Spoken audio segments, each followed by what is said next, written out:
Hello everyone. आज हम त्रिकोणमिति यानी ट्रायगोनोमेट्री में एक्सरसाइज नंबर 8.1 के सवाल देखेंगे। ये exercise NCERT class 10th mathematics से संबंधित है। तो आइए देखते हैं इसके प्रश्न। इसमें क्वेश्चन नंबर 9 देखेंगे पहले हम। उससे पहले हमने 8 तक के क्वेश्चन करा दिए हैं पिछले वीडियोज में। त्रिभुज ABC में जिसका कोण B समकोण है, यदि tan A = 1/√3 हो तो निम्नलिखित के मान ज्ञात कीजिए। इसमें जो दिया है सबसे पहला sin A cos C plus cos A sin C, second में लिखा है cos A cos C minus sin A sin C।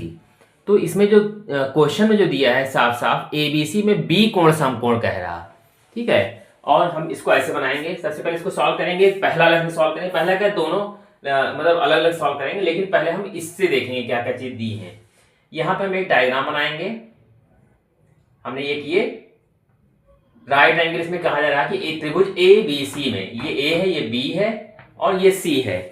ABC में B कोण समकोण है, ये B समकोण हमने कर दिया। यदि tan A = 1/√3, ये एंगल जो है A है, ध्यान से देखना है आपको। A इसके हिसाब से 1/√3 दे दिया है tan A का मान। अब आप सोचिए कि 1/√3 अगर tan दिया है तो इसका हम 1 क्या है और √3 क्या है। तो tan थीटा इक्वल टू, जैसे लाल बटे कक्का का फॉर्मूला लगाएंगे तो लंब बटे आधार आएगा सबसे लास्ट में। तो लंब क्या है 1 और आधार कितना है √3, ये है। ये कुछ इस तरीके से यहाँ बन के आ जाएगा। इससे हम पहले कर्ण निकालेंगे। यहाँ पे हमको इसमें sin A का मान, cos C का, ये से जितने मान दिए ये सारे मान निकालेंगे, इसमें तब रखेंगे, इसकी सहायता से निकालेंगे। अब देखिए AC निकालना है हमको। तो इसका फॉर्मूला होता है AC² = AB², पाइथागोरस थ्योरम लगाएंगे, BC²। तो AC हमें नहीं पता है, AC निकालना है। ये AB पता है √3, इसका स्क्वायर, यहाँ 1 का स्क्वायर कर देंगे, ठीक है। तो √3 कितना है, √3 का स्क्वायर कितना होगा 3, और प्लस इसका हो जाएगा 1 का 1 ही रहेगा। AC², तो खाली AC² कितना आ गया 4, तो खाली AC कितना आ जाएगा 4 का स्क्वायर रूट यानी कि 2। हमारा यहाँ पे 2 आ गया। अब ध्यान से देखिए, ये हमारा जो वैल्यू आ गई, ये आ गई 2 इधर की। तो अब जो जो चीज इसमें कही जा रही है हम उसके मान निकाल सकते हैं, लेकिन ये ध्यान देना है, जैसे A वाला है, A वाला तो इस फॉर्मूले से निकाल लेंगे, लेकिन जितने भी C वाले मान हैं वो हम इससे नहीं निकाल सकते हैं। हमको इसको, इसके लिए डायग्राम को हमको ये एंगल लेना पड़ेगा। तो ये आधार ये हो जाएगा, कर्ण ये हो जाएगा, मतलब डायग्राम यहाँ पे चेंज हो जाएगा। तो अब हम पहले इससे देख लेते हैं हमको जो जो मान चाहिए। इसमें कौन कौन से मान चाहिए हमें, sin A का मान चाहिए। तो हमें जो जी मान चाहिए हम वो नोट कर लेंगे यहाँ पे इसी को देख के। तो चाहे तो यही लिख लीजिए, चाहे तो हम आगे अगला डायग्राम बनाते हैं उसमें आप समझ लीजिएगा आसानी से। इसमें देखिए हमने डायग्राम ऊपर कर दिया है और हमको मान किन किन चाहिए हमने नीचे लिखा रहने दिया, इसको मिटाना नहीं है। हमें चाहिए sin A का मान, तो यहाँ पे हम लिख देंगे sin A। इसी डायग्राम को देख के हम निकालेंगे A वाले, जितने मान A वाले हैं सब निकाल लेंगे। sin A बराबर होता है लंब बटे कर्ण, ये लंब हो गया और कर्ण कितना हो गया 2। तो sin A का मान तो हमारे पास आ गया। ये नहीं निकाल सकते क्योंकि C कह रहा। फिर cos A का मान निकाल लेंगे हम, cos A बराबर क्या होता है आधार बटे कर्ण यानी कि √3/2, ये हो गया cos A का मान। फिर वही बात sin C का नहीं निकाल सकते, cos C ये सब बाद में निकालेंगे। cos A का निकाल चुके हैं, sin A का भी निकाल चुके हैं, sin C का भी हम निकालेंगे, ठीक है। अब हमको जो sin C चाहिए, cos C चाहिए, उसके लिए हमें इस डायग्राम को बदलना पड़ेगा। कैसे, देखिए कहीं पे बना दिखाते हैं। इसी डायग्राम को हम ऐसे ही रहने ऐसे ही देंगे, बनेगा तो समकोण ही, B एंगल जो है समकोण ही रहेगा। बस ये कि C यहाँ आ जाएगा, ये C यहाँ आ गया, A यहाँ पहुंच गया, ये एंगल हमारा जो है C हो गया। तो आप ध्यान से अगर देखें इसी डायग्राम को, तो हमारा B और यहाँ पे हम अगर C करते हैं तो डायग्राम ये कुछ ऐसे हो जाता है, इस तरह से पलट जाता है। तो यहाँ पे कर्ण आपका तो वही रहेगा, AC रहा अभी भी, तो ये तो 2 रहेगा, लेकिन ये चेंज हो जाएगा आपका, ये हो जाएगा हमारा लंब और ये हो जाएगा आधार 1 हो जाएगा। ये इतना समझना है आपको C एंगल लाने के लिए, ठीक। हमने इस डायग्राम को बनाया। अब हम इस डायग्राम की सहायता से निकालेंगे मान किसका, यहाँ पे cos C चाहिए हमें। cos C = होता है आधार बटे कर्ण, इसमें इससे देखेंगे आधार ये हो गया बटे कर्ण, और इसी तरह sin C जब निकालेंगे, sin C = लंब बटे कर्ण, लंब ये हो गया, कर्ण ये हो गया, √3/2 ये हो गया। तो अब हमको यहाँ पे जो चीज चाहिए थी, cos C भी आ गया, sin C भी आ गया, sin A cos A सब आ गए। तो अब हम पहला वाला इसमें मान रखेंगे, पहला वाला फर्स्ट वाला उतार के उसमें मान रख देंगे डायरेक्ट। यहाँ पे देख लीजिए sign A cos C plus cos A sign सी। तो साइन ए कितना है यहाँ पे 1/2 इंटू कॉस सी कितना है, कॉस सी देखिए 1/2 प्लस कॉस ए कितना है √3/2 इंटू यहाँ पे मल्टीप्लाई का निशान होता है, साइन सी है √3/2। बस यहाँ पे आप कैलकुलेशन करनी है जनरल सी। 1 का 1 हो जाएगा 2 to the 4 प्लस √3 का मल्टीप्लाई करें तो हो जाएगा, तो अगर डायरेक्ट देखें तो √9 हो जाएगा, लेकिन √9 का 3 आ जाएगा, तो डायरेक्ट भी कर सकते हैं। √3 का मल्टीप्लाई करें तो 3 आ जाएगा और 2 दूनी 4 ही हो गया। नीचे का इसमें जो सेम दिया हुआ है 1/4 प्लस 3/4, हम यहाँ एलसीएम लेके भी कर सकते हैं, डायरेक्ट भी जोड़ सकते हैं।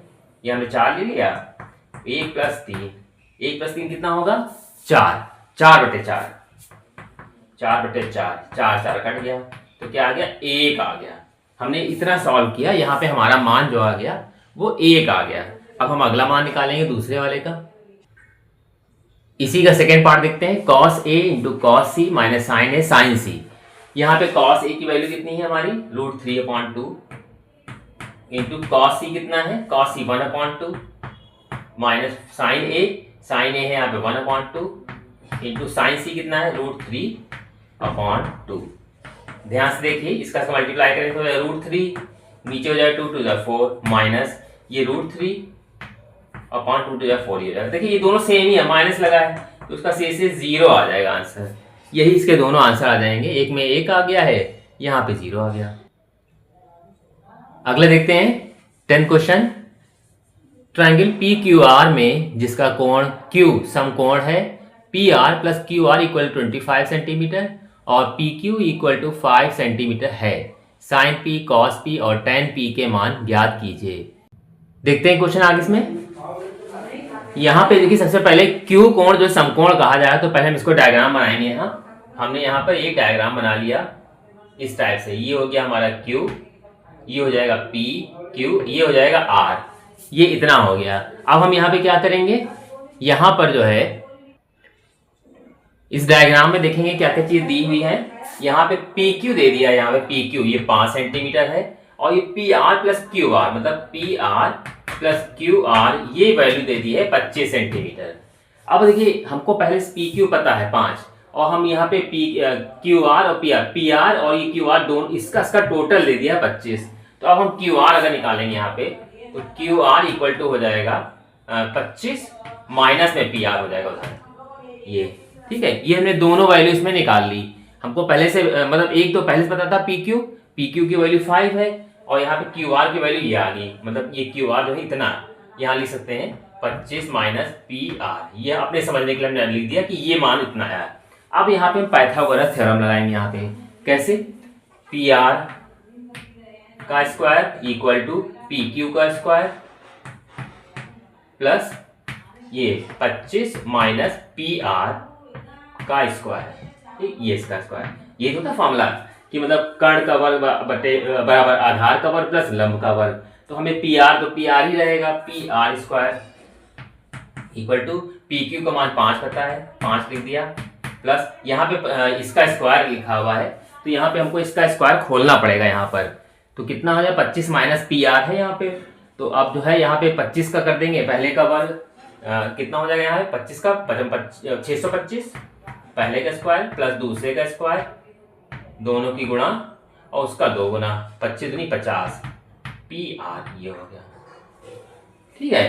तो इतना इस तरह से मतलब ये हमारा आ गया इतना। आगे इसको सॉल्व करेंगे।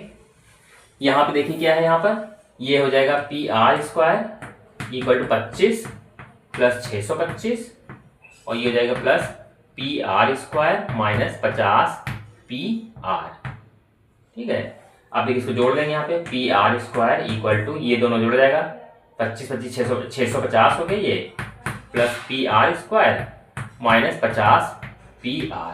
ध्यान से देखिए ये चीज देखिए इससे कट जा रहा है, यहीं पे ही हम इसको भी ले आ रहे हैं, इसको उठा के ले आ रहे हैं, खाली ये जो 650 उसको रहने दें उधर, ले आ रहे हैं उठा के इधर PR स्क्वायर, ये भी आएगा इधर PR स्क्वायर माइनस में हो जाएगा, ये इधर वाला प्लस में हो जाएगा।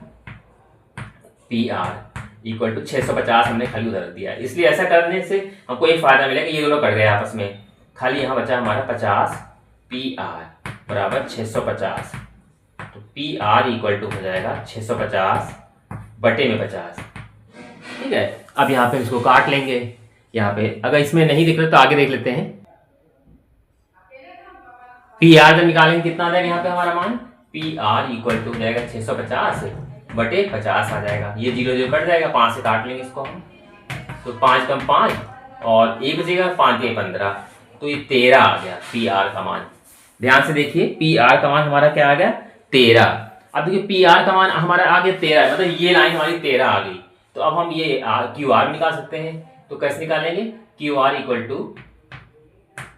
25 माइनस पी आर था, तो हमने निकाल लिया Q R equal to 25 minus 13। तो क्यू आर इक्वल टू कितना आ जाएगा हमारा, 25 से घटा देंगे इसको तो ये 12 आ जाएगा। ठीक है, तो ये हमें पी आर भी पता चल गया, ये आ गया 13 और इसका मान कितना आ गया हमारा टोटल, ये मान आया हमारा 12 आया, ये पहले से 5 है। ठीक है, तो अब हम इसको हटा सकते हैं, ये मिटा सकते हैं यहाँ पे पूरा। अब यहाँ पे 12, 13 और 5, अब जो चीज पूछी गई है उसमें वो सब चीजें हम निकाल सकते हैं। इसमें क्वेश्चन में जो कहा जा रहा है, ध्यान से अगर क्वेश्चन देखेंगे आप तो क्वेश्चन में आपको पूछा जा रहा है उसमें कि कौन कौन से मान हमें निकालने हैं। तो इसमें सबसे पहला जो मान कहा जा रहा है वो साइन पी, फिर कॉस पी और टेन पी, 3 मान बोले जा रहे हैं। Sine P, cos P, tan P. ये साइन इक्वल टू होता है लंब बटे कर्ण, ये लंब हो गया यहाँ पे, यहाँ 12 लिखेंगे ऊपर, 12 बटे 13 ये हो गया। क्या चाहे तो आप सूत्र लिख दीजिए, कॉस पी आधार बटे कर्ण, आधार बटे कर्ण हो गया, और टेन पी क्या हो गया, लंब बटे आधार, ये लंब ये आधार, ये 12 बटे 5। तो ये हमारे 3 मान पूछे गए थे, हमने यहाँ पे तीनों निकाल दिए हैं।